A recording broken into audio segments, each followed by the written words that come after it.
How's it going, YouTube? Yeah, Pat Mack here, coach of the Sacramento Saints / bringing you the power rankings of the YCL. This is an upload required league with all videos going up on Saturdays over our 9-week season. You can check out the description to see all of the different coaches that we have, and of course they'll be covered in the video, as well as a link to the Discord server. If you join that server, you'll be able to see we have a channel for all of our YCL singles content to be uploaded there, so you can check out all the different videos from all of our coaches. As with all power rankings, we are ranking the teams. We are not ranking the coaches. I know some of these coaches because I've played against them or I've watched their videos a handful of times, and others of them are new to me. I've maybe never even heard of it. I've never heard of a couple of these, and so it's very excited to see new coaches joining our league. And so, like, I can't really rank the coaches because some of them I don't know. And then as we were looking through and ranking the teams, a handful of things that I looked at were, what are their defensive options? And I mean that in kind of a general sense for their team. Do they have a large number of weaknesses to a specific type? That type ends up being a coverage move used against that team that hits super effectively for many Pokemon and neutral for others. And does it have generally flexible options? Can Pokemon be run defensively and offensively? If it's a Pokemon that runs mostly offensively, does it have like physical sets and special sets that are viable? If it's a defensive Pokemon, can it check physical threats and special threats, things like that? And then we looked at, how does the team force prep? And I mean that from a sense of, does it have a mixture of offensive types, or do offensive Pokemon break for each other? And then how does the team play from like a synergistic standpoint? So I'm looking for things like physical offense and special offense to force Pokemon to, like opposing Pokemon to have physical and special defense. Things like that. And all of those are kind of case by case for each team. And ranking these teams was very difficult. From 16 all the way to 1, I could see all of these teams winning the league, and none of them would surprise me. And so going through these power rankings, it's tough. Sometimes you look at a team and like, honestly, generally you just don't think it's very good, but I looked at number 16 and I was like, damn, this team is really good. Like, I would play using this team. It'd be pretty cool. And of course, number 1, like, give me that team. I'm all for it, you know? So all of these teams are really good, and it was really tough to rank them. It took me quite a while. So anyway, let me know in the comments at the end of this what you think of the power rankings, if you agree or disagree with all of them, and or any of them, I guess. And let's take a look. Let's take a look at our first team here. Coming in at number 16 are the Nashville Nidoking, coached by Southside Braves. Taking a look at their team, there are 2 Pokemon in particular that I want to highlight as Pokemon that I am pretty excited about.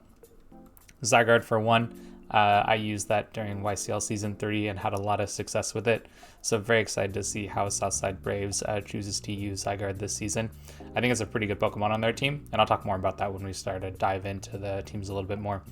The other Pokemon I am very interested in is Gallade, Pokemon that I have not seen used very often in singles, and so I'm very excited to see how Southside Braves chooses to use that Pokemon. It's got crazy good coverage, and so I think it's going to be a Pokemon that he's going to find that it has options in a lot of weeks, and I'm just excited to see how he uses it. It's just something that I don't see very often. So taking a look at his team from like a deep dive standpoint, since this is the first team we're taking a look at, let me kind of explain the graphic a little bit. Along the top row is all 11 picks that he made in order. So Zygarde being his first pick, Lopunny being the last pick that he chose. And then this is just a graphic using a doc from Ballhawk. They made a doc that really helps a lot with prepping and planning and things. So I use that to kind of judge teams that I create. And so this is what I look at. I look at the Pokemon based on their speed tiers. I have the moves to watch for are customizable for every person. Those are the moves that I choose to look out for when I'm making my own teams. Just things that I think are generally important for singles.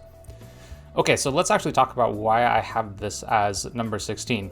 Because this team is pretty freaking good. Like, there's a lot of really cool things going for it. Like, Zygarde and Toxapex, obviously very powerful Pokemon. Rotom Wash is amazing as well. I've had some good success with Charizard in the past, so that one is also very cool. Very excited for that one. Part of the reason that I have this team ranked as one of the lower side of things is that when I look at its general weaknesses, there are 3 typings, right, that have more weaknesses than resistances on the team. And so, like, that is potentially a problem. It's more a problem if your team doesn't do a great job of checking against those. And in particular, like, electric, not that big a deal. If people are bringing electric type attacks, then Zygarde deals with that fairly well. So that's not really that big of an issue. And flying is kind of so-so. Rotom Wash being the main resist. Like, Rotom Wash is a really good Pokemon. It can be run. It has good flexibility, so that one I'm not too worried about either. But the Psychic resist, I think, is potentially a problem. It hits through 2 Pokemon in particular that are often a bit more defensive, where you tend to want to run as like checks for different things, with the Toxapex and the Roserade. And the 2 mons that like are resist/immune to it are Galarian, Rapidash, and Bisharp. And those mons don't really want to switch into attacks very often. If you can really predict the psychic attack, right, then like switching in Bisharp is kind of nice, but like it just means that a lot of Pokemon are going to be able to run coverage moves for psychic and hit this team for good damage kind of no matter what. And I think that that's potentially a problem for the team. Another reason why I had this team a little bit lower is that the number of Pokemon with momentum feels a little low. I think that having a few more momentum users would have been nice for this team, just to like help get in some of their setup Pokemon or some of their breakers a little bit easier for this team. And don't get me wrong, I think they are able to get some of those Pokemon in. Like, if we look at some of their physical breakers and their special breakers, like Gallade and Bisharp being their physical breakers, like both of those have like fairly good defense stats, either in like physical defense or special defense. So like they are going to be able to switch in on some attacks or some Pokemon to be able to come in and try to get some really big hits in and break through some of those walls. And then for their special attacker, like the really big one here is Roserade and Charizard, I think, are kind of the 2 big ones. Rotom Wash as well for 2, don't get me wrong. And all 3 of those Pokemon have their own form of recovery too, which is really nice, right? Synthesis, I guess you kind of count Pain Split as recovery for Rotom Wash, and then Charizard has Roost. So those Pokemon are going to be able to come in with some ability to take some hits and get in, but I think that just the number of mons with momentum on the team, I feel like could be a little bit higher, and this team, in my opinion, would be a little bit stronger. So those are some things that potentially Southside Braves wants to keep an eye on as he considers trades or as he moves through the season and whatnot. So I think that's probably most of my feedback for this team. It's honestly a really good team, and like ranking these teams is super hard. I mentioned that during the preview. And if you'd like to take a look at how Southside Braves decides to use this team during the season, definitely go check out the description so you can check out their channel. Head over there for all the draft analysis videos that are coming up, and of course the games that'll be coming out on Saturdays. Coming in at number 15 are the Boston Bidoofs, coached by Makeda. And this team, it was really hard for me to rank this team at number 15 because it has a lot of Pokemon I really, really like. I've used Mandibuzz several times. Love that Pokemon. It's a very good wall. Swampert, I love that Pokemon as well. Sandslash as well. So there's some Pokemon that on this team that I am a big fan of. I love using them. And it's really hard to kind of look at this team and really discern why it's ranked number 15. It's more when I started looking at the stats here. it's okay. So I really want to call your attention over to this the speed, and if you take a look at the speed tiers, they have, well, they have Zeraora and Alolan Ninetales. That's their speed. I guess we can kind of count Alolan Sandslash because of that Slush Rush. So let's say there are 3 fast Pokemon on this team. That's really not very much. Now, this team does have a lot of walls, and that's definitely like a boon for them, is that they're going to be able to switch into a lot of attacks. Like, that's just what this team is going to be able to do. Like, if you have an attack, they're going to have a switch in for it. That's a nice part of this team, but I don't know. It just means that, like, there's a lot of reliance on Zeraora to be their killer.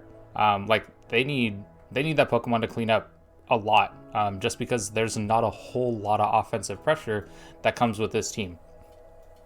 Flareon has offensive pressure, but it's kind of slow, right? Primarina has a lot of offensive pressure, but again, that Pokemon's kind of slow too. And so I think there's going to be a lot of times during this season where Makeda's going to kind of struggle to be able to like pick up a lot of the KOs that he needs to at the times that he needs to pick them up. And I think that is potentially a weakness for this team. That's why I have it rated a little bit lower. But it's got a lot of really good stuff going for it, right? It's got good hazard setters, right? It's got an amazing defogger with Mandibuzz, right? It's got momentum. It's got slow momentum. So it's got a lot of really good things going here. Like, it's got a regenerator core, which is also really good. And like one's Phys Def, one's special defense for the most part. I'm thinking like Glowbro tends to run Assault Vest kind of sets. So like it has some really, really cool things going for it.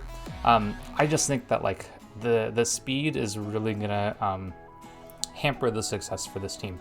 I kind of think of this team as being kind of similar to my YCL run last season. That was when I had Kyurem and Aegislash, and what I found for that team was that there was a lot of bulk, but it just didn't have a lot of offensive pressure on teams, and so they felt teams felt more brazen, right? They felt like they could do some more stuff, and I think that Makeda's opponents are going to be able to utilize that. I don't know what I'm trying to say here. They're going to be able to utilize that weakness of the team. And I'm really interested to see how he deals with it, right? Maybe we see like a really offensive Swampert, right?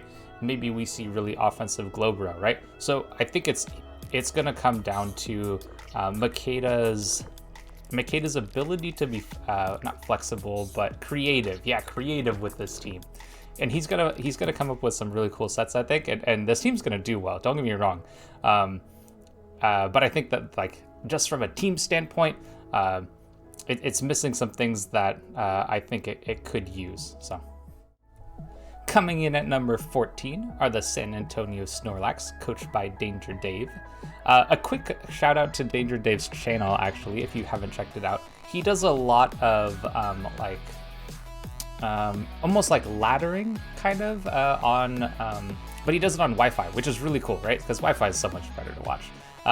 So he has a lot of experience in singles and a lot of experience with a variety of Pokemon because he's making his own teams on there and then plays it in. I'm not sure if they're like battles with other YouTubers or if he just finds kind of random people online to play with, but very cool. And he has kind of a different kind of experience if you're looking for that from your Pokemon viewing interests. All right, so let's go take a look at his team. This team, okay, it's got breakers galore, right? Like, you look at Tapu Lele, you look at Volcarona, you look at Gyarados, you look at Spectrier, Machamp, Rhyperior, like all those Pokemon hit super hard. And so the teams that have a prep against Danger Dave here, they're gonna have to be ready for with some checks, right? And the team has some fairly high speed, right? Like they have Spectrier, right? They have Volcarona, like Tapu Lele is so often Scarf, right? You can't really bring not momentum. You can't really bring priority against this team, right? Because of the Psychic Surge from Tapu Lele. So those are those are some really big benefits of this team. The biggest weakness of this team, though, is their momentum, right? Like, you have all these amazing breakers, right? You have Tapu Lele, right? You have Spectrier, right? You have Volcarona, Gyarados, right? You have all these really, really strong attacking Pokemon and no way to get them in for free, right? Like, if you check over on that moves to watch for, there are two momentum Pokemon. We have Emolga and we have Volcarona. And like, Volcarona can run U-turn as part of its sets, right? Don't get me wrong. Like, this is draft, right? You can do whatever you want, right? Things that Pokemon normally run don't have to be the things that actually get run, you know? And at the same time, like, a lot of times you're gonna want Volcarona to be like your setup threat, right? You're gonna want it to quiver dance with coverage and like going crazy against teams, and that's not always gonna be possible, because, or at least. It's going to be possible, don't get me wrong, right? But it's more that, like, it's not always going to, you're not always going to have ways to get in some of your other Pokemon for free, right? Like, a lot of these Pokemon are going to have to switch in on things. And don't get me wrong, a lot of them can, right? Like, we have some pretty good defensive stats here. Like, Rhyperior comes in on so many different hits. Like, Gyarados with Intimidate and having a good special defense stat can totally come in on attacks too. And at the same time, like, I think that this team is going to have some difficulties getting in the Pokemon that they want to get in. And there are some other great things for this team too. Like, I think Ferrothorn is a really nice Pokemon for this team, because they can use it to set up hazards, and then their breakers become that much stronger, right? If we can get some chip on things, then Spectrier cleans through everything else. And so that's kind of a nice benefit of this team, that it can deal with kind of like cleaning through teams, because it's got so much great setup, right? Like, we have Gyarados with Dragon Dance, we have Volcarona with Quiver Dance, Grimday on Spectrier, right? Like, if we start picking up some KOs, this team is going to go through enemy teams pretty quickly. So I'm really excited to see how they end up using this team, because it feels like one of these Pokemon is going to set up and then it's going to win. And I think that's something that Danger Dave's opponents are going to have to be a little concerned about. Coming in at number 13 are the Dundee Darmanathans, coached by Pokeball D. This team is super cool. He had actually made some transactions right before I was putting this video together, and it moved him up a couple of spots. So if you want to check out transactions he's made, I assume he's going to talk about them in his draft analysis that comes out tomorrow. So definitely give his video a look down in the description so you can see what his team was, and then of course now you can see what it is. And it's really cool. I think he's made some really nice changes to it. And let's go and talk about the team from an overall standpoint. So one of the things that I really like about this team is the potential Vortex options that this team has. Okay, so what Pokemon switches into Galarian Darmanitan? I'm gonna be real, I have no idea. Something switches into Galarian Darmanitan though. It gets a U-turn. Slowbro comes in. It teleports. We get in Galarian Darmanitan for free. Then we U-turn again. We get in Thundurus Therian this time, right? Because you predict that they're going to go into Slowbro, so you use a electric attack or a grass attack to try to KO it. Thundurus Therian comes in, takes that electric attack, takes that grass attack, and then goes crazy from there, right? Like, there are some Vortex options with this team. The momentum is absolutely insane. Now, that momentum, as insane as it is, I don't want to say it's a weakness, like that's not quite the right phrasing for this, but his team is overall weak to rocks. And because this league is an item clause league, only one Pokemon gets to run heavy duty boots each week. And a lot of these Pokemon want it, right? Like Galarian Moltres maybe wants it, right? Ribombee sometimes wants boots, right? Thundurus Therian sometimes wants boots. Colossal often runs boots, right? You don't usually see it on Galarian Darmanitan, but you like Galarian. Oh, maybe I said that earlier. Galarian Moltres. That's another one that sometimes wants to run boots too. And so, like, overall, hazards are pretty good against this team. Now he does supplement that, right? He does, like, I think he recognizes that that's a potential weakness for his team, And so he's got 2 Rapid Spinners, right? We have Colossal to Rapid Spin. We have Hitmonchan to Rapid Spin, right? We have some Defoggers as well with Ribombee and Thunderstarian. And so I think that those are kind of some nice options for his team to be able to handle that general weakness for him. As well as having, if you check out some of the weaknesses along the bottom side, we've got the general fire weakness, a general ice weakness as well. And I think that those things can get covered pretty well. Like Colossal being a very bulky Pokemon is going to be able to switch into some of those hits, and having that Flash Fire is really nice as well. And then the ice weakness kind of gets covered by Slowbro for the most part, as well as that Colossal. So some of these weaknesses are a little covered by having good defensive Pokemon to deal with them. And so that's one of the things that I kind of like about this team, is that it deals with some of those kind of general weaknesses in a pretty good way. I also really like the breakers on this team. And it's really mostly Galarian Darmanitan and Thunderstarian, but you also have Escavalier. And his team has like quite a few Pokemon that are a little bit slower, but he has a really good like Trick Room teleporter, right? Like Slowbro having that Trick Room and then teleport into Escavalier, like that could clean through some things, right? That's a pretty good opportunity to break and win the game that way. So I think that those are some really cool options for this team. Of course, it has a Regenerator core with Slowbro and Tangela is honestly like such a hard Pokemon to break sometimes. So there are definitely some good things going for this team that I really like. But I did have it a little bit lower because I think that hazard weakness, while being a team that really wants to pivot, is a little so-so. Right? I think that there's some potential issues that teams that prep against Pokeball here are going to be able to exploit.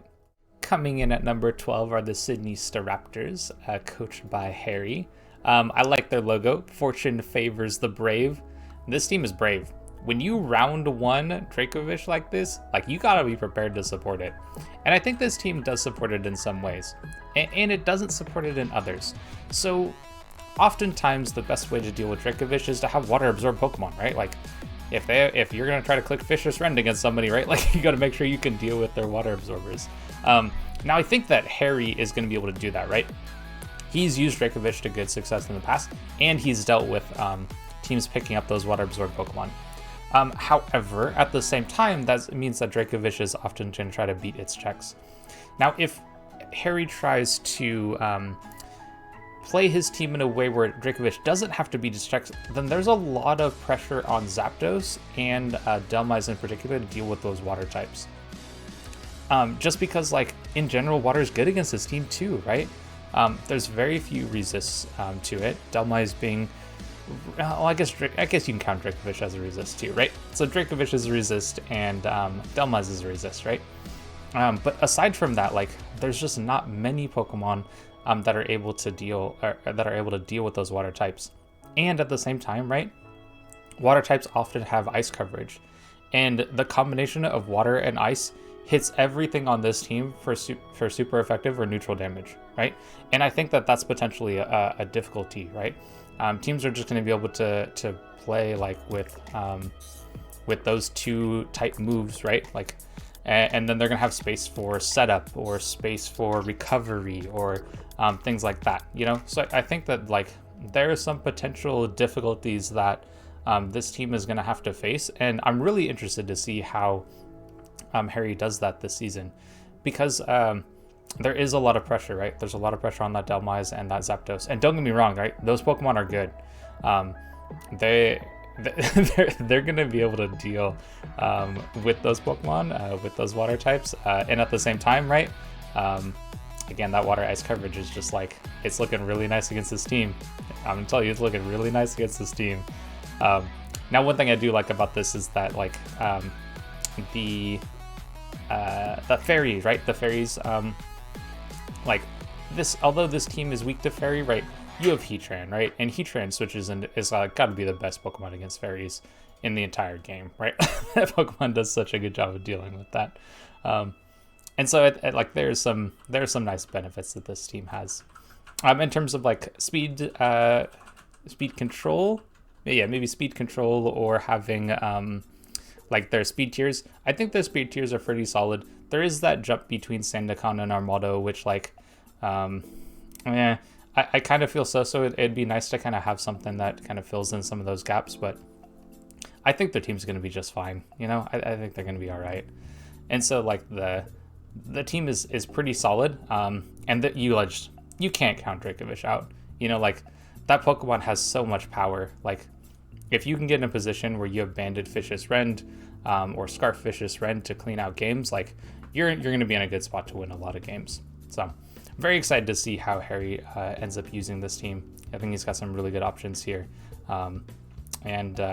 Let's see if he can recreate some success he had during, I believe, Season 2 when he used Dracovish there. Coming in at number 11 are the Delaware Dittos, coached by Rhino. And their team has some very cool options. I'm very excited to see how this team does this season. In particular, I am interested to see how he uses Orbeetle. Again, another Pokemon similar to Glade that you don't see often used in singles. And it's really, in my opinion, it's because of the typing of it, right? Like, Bug Psychic doesn't feel like a very good combination of types. There's just a lot of weaknesses that don't really cover each other particularly well. But Orbeetle kind of makes up for it in its stats. The other Pokemon I'm very interested in seeing is Alolan Executor, another Pokemon that you just don't see picked very often. And so I'm very interested to see how they decide to use that Pokemon this season. Now, taking a look at their team, their top three, Koko, Galarian Zapdos, and Scizor, freaking amazing combination of Pokemon, right? Koko has, all three of those Pokemon have various setup options. They can be banded or scarfed, or I guess Koko could be specs too, but like they're really good breakers, right? Like all three of those Pokemon are amazing. And yeah, you're seeing that right. They took Weavile last round. So to add to those top three, their last pick was Weavile, right? Like this team is gonna hit super hard. Like those four Pokemon, amazing physical breakers. Now I think the Pokemon that's really gonna shine on this team is Chandelure, right? And Alolan Executor to a lesser extent potentially. All of these teams, when they look at this roster, are gonna go, I need physical defense, right? Like you look at Galarian Zapdos, you look at Scizor, you look at Weavile, like you better bring some physically defensive mons against this team. And I think that's really gonna open it up for Chandelure, right? I think that's really gonna open up for Chandelure to come in and like maybe like a Scarf set, right? And just like Shadow Ball, pick up KOs from there, right? So I think that like that's a really interesting part about this team and something that you got to consider when you're team building. You got to make sure you can handle those threats, right? You really got to make sure you can handle those things. And they have some really good momentum too, right? Those top three that we were talking about, they all have momentum, right? So they can all come in, lure Pokemon in and like switch out and let other breakers come in. And then of course, like if they maybe misread something or whatever, right? You also have momentum on some of your walls too, right? Vaporeon has momentum, Orbeetle has some momentum too. And so those are some really nice options for this team. And Frisk, oh my God. Frisk is so good, I think, in YCL. And I think it's probably not talked about very often. But when we have an Item Clause League, if you can Frisk like somebody's choice Scarf or somebody's choice Specs, right? Then now you know no other Pokemon has that. And that is super, super valuable information, especially in YCL. Maybe not other leagues, but in YCL for sure. Now, I've talked about some amazing parts of this team, right? And there's some amazing things going on. I think when I look at this team, my biggest weakness for it is at the hazard game. Like, we have Stealth Rocks on Rhydon and Toxic Spikes on Mariani. Like, don't get me wrong, right? We're going to find times to use those Pokemon well. But I think in a general sense, like, I think if we had found maybe like a higher tier Rock Setter, I think this team would have been probably up a little bit higher. Just because it would have had some more options to fight up against other teams where hazards are going to be really good. They do have some very good defoggers with Koko and Scizor. So I have a feeling that most of the time, teams that prep against this aren't going to necessarily need to worry about bringing like boots or removal of their own, but they're probably going to want to bring hazards against this team, because if you can force Coco or Scissor to be the defogger on this team, then it takes away from some of the potency of the offensive threats for them. So this team is definitely good, right? Like we have it rated at 11 here, and I'm very interested to see how it does and how he decides to use his team this season. Oh my god, I just realized they have a double Frisk Pokemon. They have a Lone Executor and Orbeetle. I don't know how I missed it on the first one, because I just never see a Lone Executor. So I mentioned those two Pokemon at the beginning of talking about this team as like, I'm very interested to see how they do, and now I'm even more interested in that, because I think Frisk is very valuable for YCL, and I think Reno's done an amazing job of drafting those two Pokemon specifically for this team. Coming in at number 10 are the 3 Electrons, coached by Sven Thun. And this team is nuts. I don't know how y'all let Sven get Celesteela and Mew. This man was not on the edge, though. I think he was drafting somewhere around the middle of the 16 coaches, and he managed to get, I think he got Mew first and then got Celesteela on the way back. And that's just crazy. I don't even know how that managed to happen. Now, this team is so freaking cool, mainly because of that Mew Celesteela, right? Like, it's so flexible. It's so flexible. Like, Celesteela has so many different good sets it can run. Mew has so many good sets it can run. And like, there's just a massive amount of flexibility in just those two picks.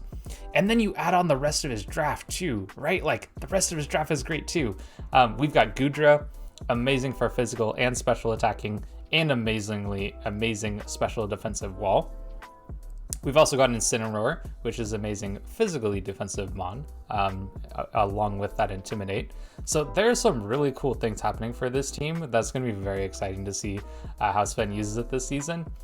Now my kind of harping on this team is, and this is maybe part of just how drafting two of these like amazing Pokemon together, Mew and Celesteela, is that it means our points are a bit stretched, right? And so we end up with Seeking and Skorupi, which Seeking I think adds some things to this team, but Skorupi, I don't know if I really see it, you know?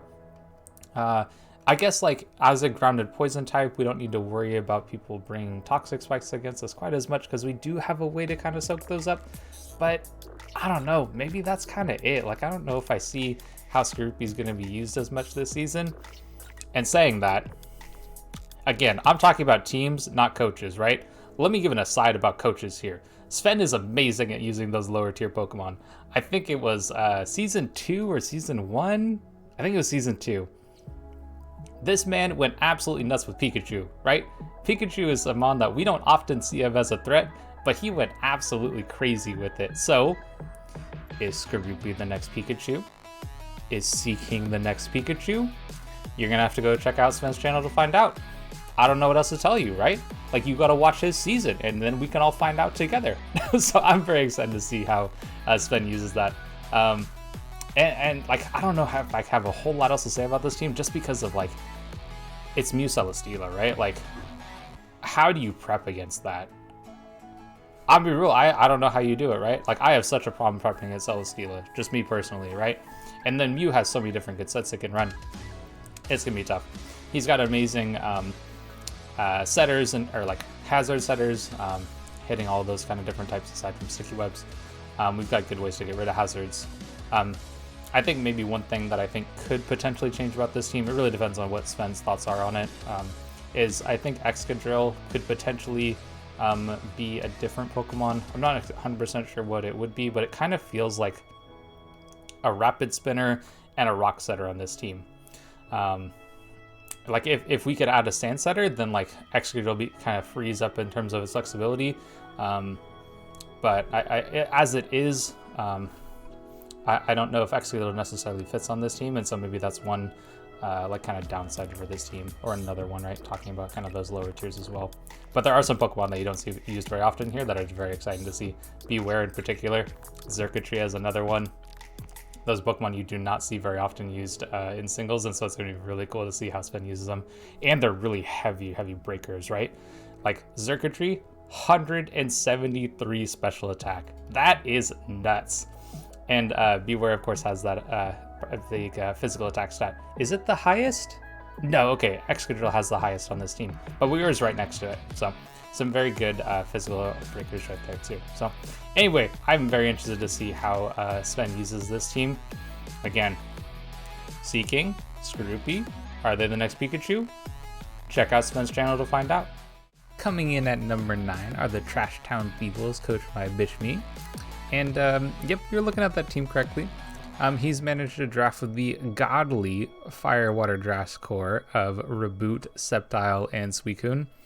Obviously, everybody knows that Reboot is a fantastically powerful Pokemon with its Libero ability, so I don't know how everybody managed to let Bishme draft that Pokemon, but I don't know. Y'all in for a treat. It's going to be a crazy season. Bishme, cut that and put it in one of your videos. All right, let's actually take a look at his team. The Dragapult Mamoswine, that combination is going to be so sick. Those Pokemon are fantastically powerful and definitely something that you got to be worried about when you're prepping against this team. That's definitely just one of the strengths of it, right? Dragapult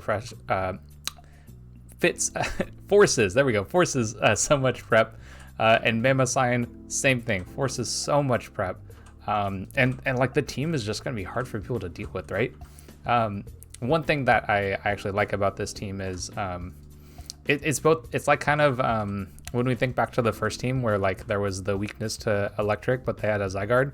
Well, this team has a weakness to ground, but they have Mamoswine. Like if you're forced to bring your ground type against this team because it hits so many different Pokemon, or like there's very few resist to it, you have to deal with Mamoswine, right? Like with Ice Shard and Ice will Crash, or if it's Scarf or Banded or Life Orb, like Mamoswine is just a hard Pokemon to switch in on.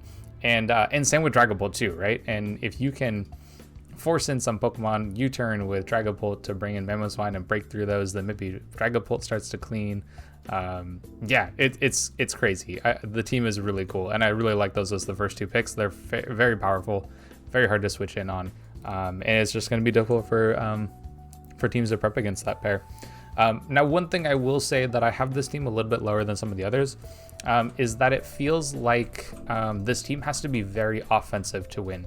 The number of defensive Pokemon on this team is kind of low. It's like Metagross sometimes, definitely Suicune, Hitmontop, Type Null.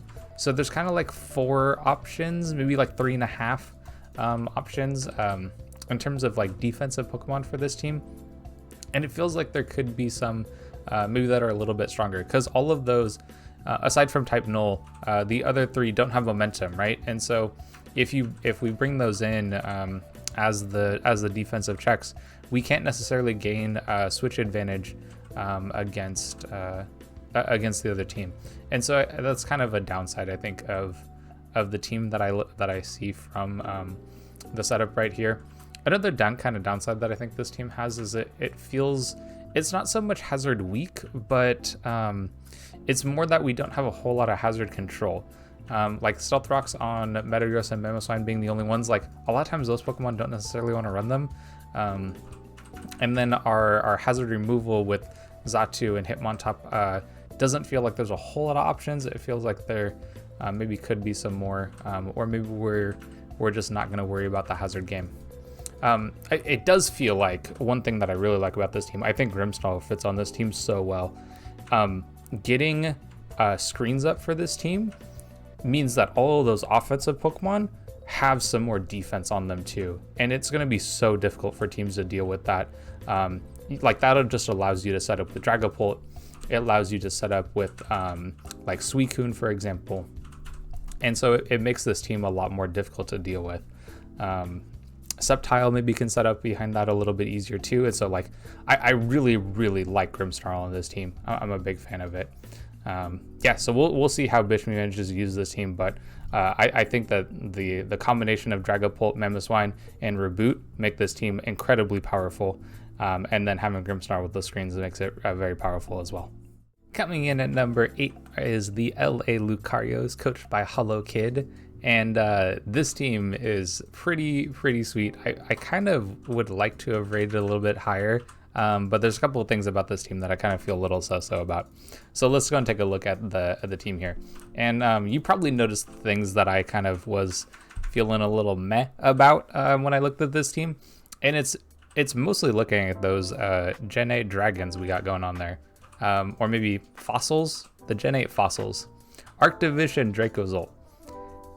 It just, I don't see how they fit on this team. I'm really not sure. Like, maybe we wanted a water absorb Pokemon. Maybe we wanted the Volt absorb Pokemon. Maybe we're gonna see a lot of Hustle Dracozolt. I don't know. But I kind of feel like those two Pokemon in particular didn't necessarily felt like they fit on the team. And so like if you take those two away and maybe replace them with some different Pokemon there, I kind of like the way the team looks a little bit more. If we maybe switch those things up a little bit. But yeah, this is another one of those cases where when you look at the team's general weaknesses to ground and rock, it's really not that much of a weakness, right? Like if we have Rillaboom with Grassy Surge, right, to protect against those earthquakes. And then the other side of that is like if you're bringing your ground types, like Rillaboom is going to crush them, right, with that Grassy Glide, which makes this team is well built around Rillaboom, right, to make it shine. And I really like that part about this team. One of the reasons this team is a little bit lower is looking kind of at the hazard game. We have one hazard setter and one defogger. It would be kind of nice to have some more options there. It just means that if teams can get rid of the Nidoking somehow, if they can get rid of the Corviknight somehow, then means hazards, when they go up, they're going to stay up. And that's potentially an issue. But one of the things that is really nice about this team is it has a nice mixture of offensive and defensive capabilities. Corviknight, Sylveon, Milotic, all very good Pokemon if they have defensive sets, and they also can run offensive too. Like there's various Corviknight setup sets or Sylveon setup sets and things like that. And so like I really like their top 5, top 6 even, right? If you add in Darmanitan to that, because like the combination of Rillaboom, Nidoking, and Darmanitan, like how many Pokemon are going to be able to deal with that trio, right? And so like I think that those as some breakers there are a really nice combination for this team. One thing that maybe this team could potentially improve upon, and this is more maybe like the Arcturus Dracozolt, like if those were switched out, I'd want to see some little more like special attacking offense. Right now it's kind of Sylveon, and Sylveon is often a defensive Pokemon, although well, there are some people who don't use Sylveon defensively, incog, but like a lot of times you see Sylveon used defensively. So I like there are definitely some options in here for these for this team to have some really potent special offense, but right now it feels like it's mostly physical. But again, the team just has so many good options. It has some really nice low tier options. I like the combination that they have there with like the Porygon, Liepard, and Dusclops. It gives some nice scouting ability, right, between like Trace and Frisk. So those are going to be really nice abilities to have throughout the course of the season. And then I think Liepard kind of supports this too. Actually, I wonder if Liepard has weather setting abilities. I don't remember all of Liepard's move pool, but having Prankster weather setting could be really good for this team. And maybe that's where the Dracozolt and the Arcturus come in to really round out this team. I don't know. That's for people that have to prep against this team. I just get to chat about it. But anyway, if you'd love to see some more of this team, definitely go check out HoloKid's channel. I think this is going to be a really fun team to watch. Coming in at number 7 are the Greasy Goodreads, coached by Kami K. And this team is pretty sweet. Just trying to take a quick glance at it here. Garchomp, Azumarill, and Nihilego sounds like a pretty sweet combination of Pokemon. And then you add in some of the other options he has, and this team is starting to look really cool. Taking a look at those options, in fact, this team supports Garchomp so well. Having double fairy types is really nice.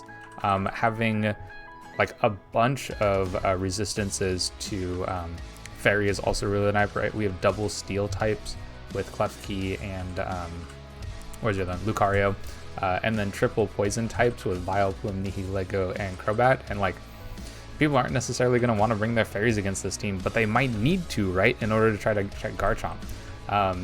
And then you look at the like ice types, right, and he's got so many different resistances to him, and so I like the team looks really like it supports Garchomp really well. And this is another part that I really like about this team too. If you take a look at the stats here, his main physical offense is Garchomp. Lucario can go physical as well, right? But Garchomp is like the main physical offense. There's a Azumarill too. Okay, hold on. So there's Garchomp and Azumarill, right? But then you also have a plethora of special attackers, right? Lucario can go as a special attacker, right? Rotom Heat as a special attacker, Glaceon as a special attacker, Nihilego, right? And so there are some really powerful and potent special attacking options that teams are going to have to prep for.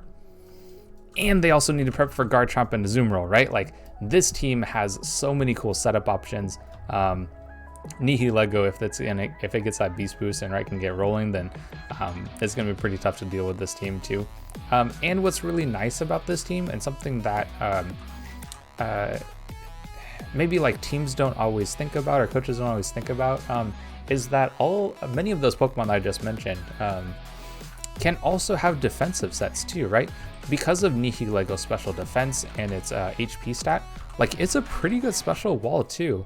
And Garchomp has like such an amazing HP stat, and having rough skin and like Rocky Helmet makes it a really good physical wall as well. So it gives this team a lot of flexibility. One thing I didn't even mention yet was it also has Klefki screens too, right? So like you get screens up, and then you get Garchomp in, and Swords Dance, Scale Shot, and everything dies, right? And so there's some very powerful options here, and there's a lot of flexibility. I really, really like the flexibility from this team, just because there's so many different options for this team to go with. Actually, one thing I think when I was ranking the team that I didn't quite notice as much, I talked about this for another team, was about momentum. There are actually only two momentum Pokemon on this team, with the Rotom Heat and Crobat, and that is definitely, maybe three. Sorry, I missed Glaceon with Baton Pass. So there's 3 momentum Pokemon. It would be kind of nice to see some more options in here for some momentum, and maybe that's something that Kamike will consider if he's thinking transactions. Or honestly, this team looks really cool as is, and so maybe he just doesn't even bother with it. But I do like the prankster option with Klefki, and so and screens will let Kamike bring in more Pokemon more regularly than maybe some of the other teams that we've looked at. So I like the Klefki pick, and I also really like the Spiritomb pick. It rounded out some of their their psychic weakness. I really like that option here as well. So I'm definitely looking forward to checking this team out. I really like the options that they have with Garchomp, Azumarill, and Nihilego in particular. I think that's going to be a really cool combination of Pokemon to watch this season. Coming in at number 6 are the Lisbon Arcanines, coached by Squid To Feed. And I am so excited to see Tornadus, T, and Terrakion together on the team. I think that's going to be a super cool, really sweet combination to see throughout the season here. And I'm also really excited to see the other Pokemon too, mostly because I know of how Squid preps and how he plays. He has a lot of creativity when it comes to team building, and this team is going to be a lot of fun to watch, just because I think he's going to bring out some sets that coaches are not going to be expecting, and I think it's going to be really cool to watch him play out this season. Now, let's actually take a look at the team and how it plays out and how the season's going to go. One thing that I think is really interesting about this team is, Squid wants immunities. He's got Volt Absorb, he's got Water Absorb, he's got Levitate, he's got Sap Sipper, he's got Flash Fire. So basically he has the anti-Fire, Water, Grass core, right? He's got Water Absorb from Politoed, Sap Sipper from Drampa, Flash Fire from Ninetales. So he just doesn't want to be hit by Fire, Water, Grass cores. That's what I got from looking at this team. So anyway, yeah, that's something I thought was really funny when I first checked out this team, that he has that like trio of immunities throughout his picks, which is pretty cool. Now, so talking more about the team, there are some kind of interesting interesting options here. So I mentioned like the water absorbent flash fire from Ninetales and Politoed. Well, their other abilities are drizzle and drought, and setting sun or setting rain for this team, it doesn't feel clear how those options are going to be used. Now, I guess we could obviously look at Politoed setting rain and Jolteon having 100% accurate thunders. Like, that sounds pretty scary. But I guess looking at some of the other options on the team, like there's no Swift Swimmer, right? There's no Chlorophyll user, right? And so I think that those are some options that it would have been nice to have on this team.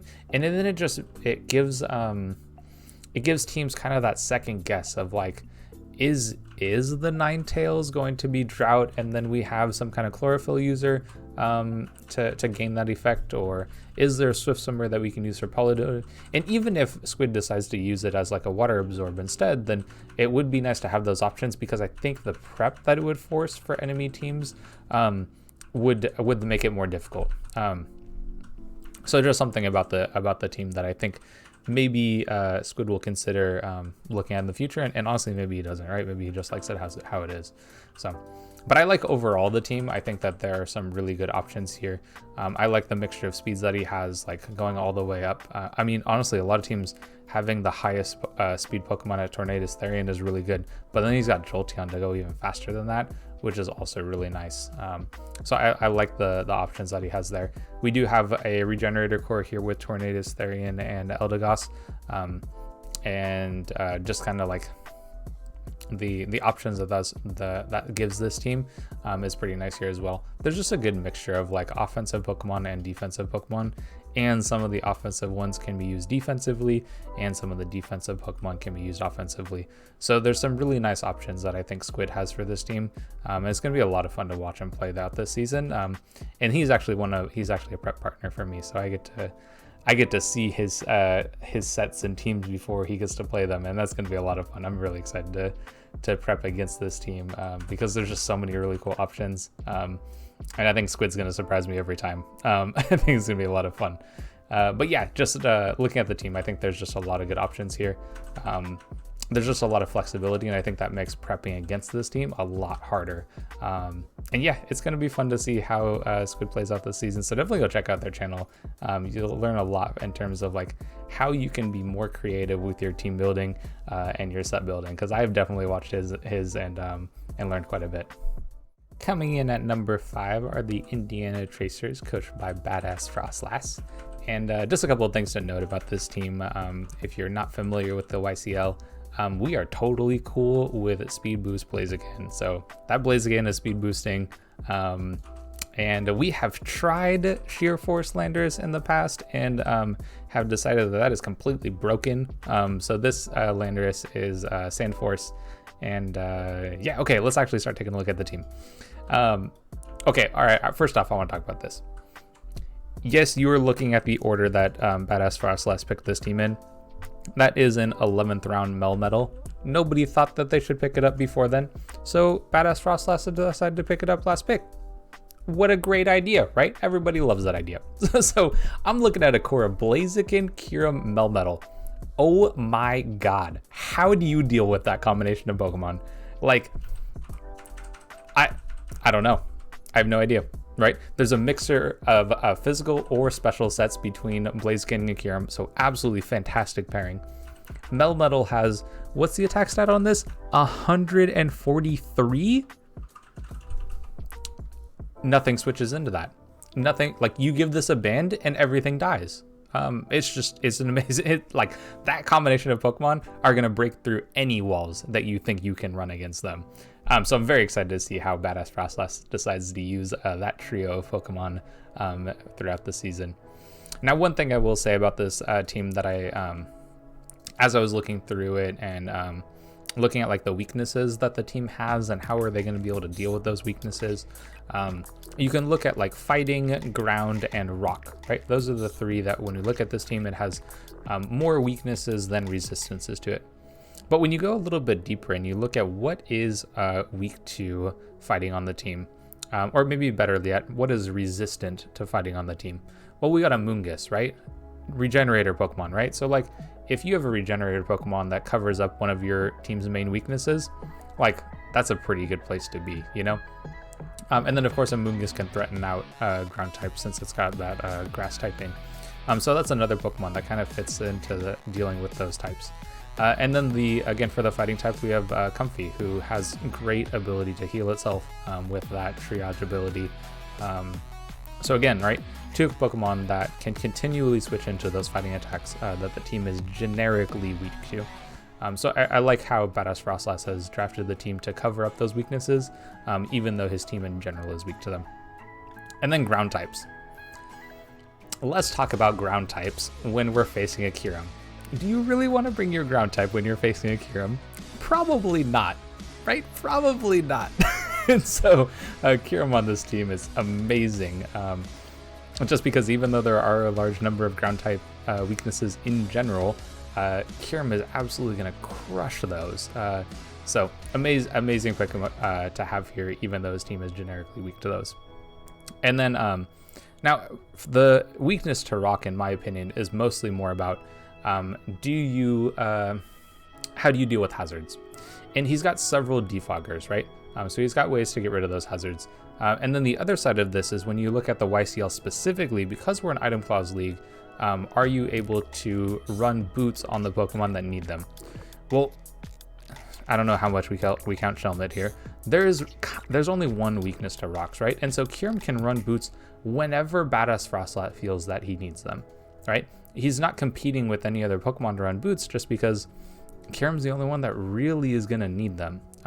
So I like the drafting here from Badass Frostlass to deal with those weaknesses from just a general team sense.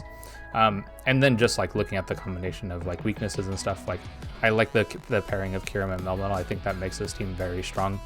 And then we have a handful of pivots which are kind of nice. Like I like the fast pivot with Parting Shot from Alolan Persian. Badass Frostlass was talking about Lantern being one of his most picked Pokemon, and yeah, it's great having Water Absorb and Volt Absorb gives you some nice flexibility for the Pokemon. So I think that's a good combination of, or it's a good combination of abilities. It's a good Pokemon for him to have, and I know he's familiar with it, and I think it works on the team pretty well too. Like having just that few number of weaknesses is pretty nice to have. So I think Lantern's a solid Pokemon here. But yeah, so I think the team is very good. There's some really strong breakers, and the breakers aren't forced to be physical or special, which is really cool, right? Like we have, I think I had already mentioned Kyurem and Blaziken being the possibility of going with mixed sets. And then you add in Landorus to that, which is really the other one that I think, yeah, Landorus as the other one to add into that. So he's got 3 Pokemon that have very good physical and special attacking sets, and so it's going to be very difficult to prep against this team because those mixed sets are also like his hardest breakers on the team. So this team is very good. It's got a lot of good options here, and I think it's going to be very difficult to prep against. Coming in at number 4 are Mobville City, coached by AJ. And taking a look at this team, I just want to point something out here as well. I mentioned on the last slide when we were looking at the Indiana Tracers that like Speed Boost Blaziken, we're totally cool with. Same with Libero Cinderace, we're totally cool with that too. So we got a Libero Cinderace on this team. This is not Blaze, this is Libero, and that Pokemon is really strong. And when we pair it along with all the other different Pokemon that we've decided to draft here for AJ, it's yeah, this team is looking very terrifying. Yeah, I don't even know where to begin with this team. This team is really strong. Okay, first off, let me talk about some of the defensive options for this team. I really like the Slowking Galar, and I really like the Audino. I think that those two Pokemon are a very nice pairing. I've used them in the past as a combination, and having that regenerator option and then having the wish passing options from Audino are really nice. In fact, we have 2 wish passers here with Clefable as well, so this team is going to be able to top off its big threats with like Cinderace and Urshifu, even Kafaraja, right? Like if we can wish pass into those Pokemon, then as long as they can take 1 hit, right, they can get back up to full and then continue breaking for this team. So I really like the combination of Pokemon that AJ's drafted here. The only one that I kind of like maybe question here is the Dracloak. I don't really know what it's offering. Maybe there was another maybe Pokemon that he could look to pick up in kind of the later tiers. Because I don't know, I just don't really see it. And maybe this is one of those cases where I get proven wrong and AJ brings it a bunch of times and goes crazy. But yeah, his top like 5 Pokemon there, incredibly powerful, incredibly difficult to deal with. In all of those Pokemon, it's really nice. Well, maybe not all of them, but the Clefable and the Landorus, and actually Slowking Galar too. Like they have they have a mixture and flexibility in terms of sets that they run, so they can go with like being very defensive, switch in pivots and moving around to allow AG's offensive Pokemon to get in, or they can totally be these like offensive setup threats, right? Like Calm Mind or Swords Dance and Rock Polish, right? And so like there's some really nice flexibility in those 3 Pokemon in particular that I really like for this team. We have a variety of hazard setters as well, and a variety of momentum, and when you start looking in and diving into this team, like there's a lot of really strong options. One thing you might notice is the weakness to water overall. As much as there's a weakness to water, remember that this Cinderace is Libero, so we don't always have to be a fire type. We can switch up our typing so we aren't weak to water anymore. And same with that ground typing, right? And so the options for this team are really nice, and Cinderace is one of those Pokemon that's pretty difficult to deal with. And like when you look at the ground weakness as well, like we have Landorus to be able to switch into those, and Serena can deal with those as well, and has its own recovery. So I'm not too concerned about some of the weaknesses that I see for this team, because I think that there are ways that they can deal with those. And this team is going to be very strong throughout the season. I'm very excited to see how they do. We were kind of harping on them for a little bit because we look at the first like 5 Pokemon there. I forget how many tiers exactly we had. There were like 10 or 11, I think. All of those like 5 Pokemon are in like the first 2 or 3 tiers, and like so he went crazy on some of his higher points ones.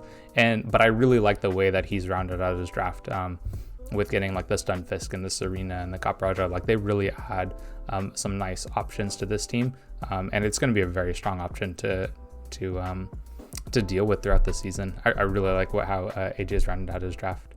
Coming in at number 3 are the Chernobyl Dragalgis, coached by Bruno7.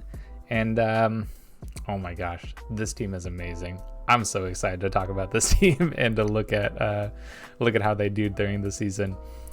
Okay, first off, let me just take a look at this type chart.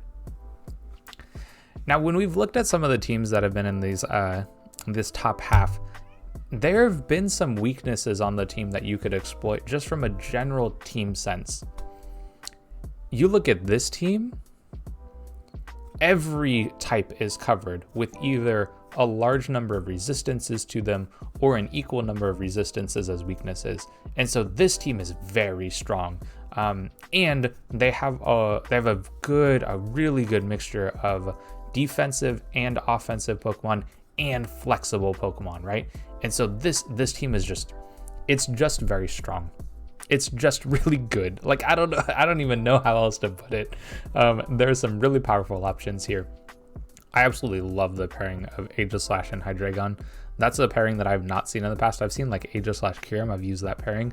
But you look at Aegislash and Kyurem and like Aegislash and Hydreigon for this team, and all of the like weaknesses that one has, the other covers, and like they have immunities to some of the weaknesses the other has, and like, oh my gosh, I love this pairing so much. I don't even think I realized how much I loved it until I saw it drafted here, and I started to look at this team and it's like, wow, that's so good. So yeah, this team I'm very excited about. I think there's going to be a lot of really cool there's just going to be a lot of really cool things that I think that happen with this team. Like there's really good physical walls here, there's really good special walls here. There's a mixture of like flexibility in terms of like some of these Pokemon that like can go offensive or defensive. Like there's self-recovery for a lot of these Pokemon too, with like Roost or Recover or things like that. And so like, oh my gosh, it's a great team. Like if you want to look at like how do I draft a good team, this is how you draft a good team. Yeah, you look at this team and go like, it covers all of its weaknesses well. It's got a variety of typings that it can work with.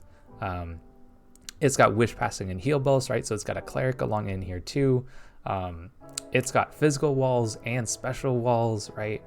It's got really good offensive stats. It's got really good defensive stats. It's yeah, this team is fantastic. This team is really good. Maybe one thing, like now that I'm looking at it a little bit closer, right? Our offensive pressure is coming from Mudsdale and Aegislash. Maybe there's a world in which we wanted to have maybe a heavier breaker on the physical side as well. Mudsdales often run a little bit more defensive than offensive. I guess Virizion can be an offensive, like a physically offensive threat, but like 90 isn't quite doing it from that offensive side of things, but it can support and break a little bit from that side of things. And then looking at the special attackers, we have Hydreigon, we have Moltres, we have Raikou, we have Starmie. Like there's a good mixture of special attackers here. And maybe that's one thing that Bruno was considering when he drafted this team. Maybe he was considering like, maybe I can draft a team that has more special offense, and when teams try to bring more specially defensive Pokemon, then my physical Aegislash can come through and clean out the game. I don't know, but whatever he was thinking about, I like it because this team looks fantastic. And this is number 3. That means I thought there were 2 teams that were higher than this one on the power rankings. Nuts, absolutely nuts. These coaches are fantastic. Speaking of those fantastic coaches, here's another one that managed to draft an absolutely bonkers team. This is the Agency, or the Brook of the Mantikes, coached by Young Kuma or New, depending on where you've heard of him or how you refer to him. And this team is absolutely nuts. Let's go in and take a look at the team, because like, I don't know how much I can talk about the team aside from looking at the stats. This team is fantastic. Maybe the only thing that I could look at this team and say like it could be improved upon is its momentum, right? Like we don't have a whole lot of momentum Pokemon on here, but we do have double Wish Passers, right? With Togekiss and Slurpuff, right? So even though we need to kind of maybe play a little more aggressively with our offensive threats to get them in, we can also go into Togekiss and Slurpuff, Wish, and then get in our offensive threats. So this team is fantastic. I think there's a lot of really cool options that this team has. We have a good mixture of speeds. We have webs to support it, right? We have fantastic hazards. We have great removal. Yeah, this team is going to be really, really good, I think. And we have double Intimidate to support like some physically defensive mons. He's used Wishy-Washy in the past to great effect. I remember he used that last season for the YCL. And when you look at Wishy-Washy stats, it's insane. And it's one of the lower tier Pokemon that we have, but it's fantastic. I think it's a really great pick. I love that he's picked it up again, because that was a shorter season, so it's going to be great to see it a little bit more. We have Teleport momentum with Arcanine to get Pokemon in for free. So like this team has a lot of really good options for it. And it's going to be a lot of fun to see how he uses it throughout the season. Having a Beast Booster and a Moxie Pokemon is really nice too, just because like we have that ability to snowball through games by just picking up KO after KO after KO. And yeah, this team is going to be a lot of fun to watch. A nice mixture of physical and special breakers. Like, oh my god, Kartana, 181 attack. That is insane. I don't think there's a Pokemon out there that has a higher attack stat or special attack stat. Like, that is nuts. It's going to be so much fun to watch Kartana go absolutely crazy against some teams here. And it's well supported too, right? Like, we look at the only other fire resistance is Galvantula. And that's it. And then we have like several great resistances to it. We have an immunity to it. And I like this team. Can you tell I like this team? I really like this team. It's going to be a lot of fun to watch this team play throughout the season. Oh, you know, one thing I'm noticing that isn't on the graphic here is that Wishy-Washy is also a momentum Pokemon. It has Flip Turn, but it doesn't look like it shows up on this graphic. Yeah, so yeah, this team is absolutely fantastic. Again, like, if you want to look at how to build a great and amazing draft, like, this is another one that you can look at. And one thing that I think is really cool about this team so often I think people who are like new coaches are told like to fill in all the different types that you have, or you need like a super good fire watered grass core or a really good dragon fairy steel core or whatever. And like this team does have, like, don't get me wrong, right? This team has amazing steel fairy dragon core, right? And it has double dragons and double fairies. But I think the thing that I really like about this, actually it has double fairies, double steels, and double dragons. Yeah. Anyway, okay. But aside from that, one thing that I really like about this team is that it doesn't necessarily cover all the types, right? We don't have an ice type, we don't have a fighting type, we don't have a ghost type, right?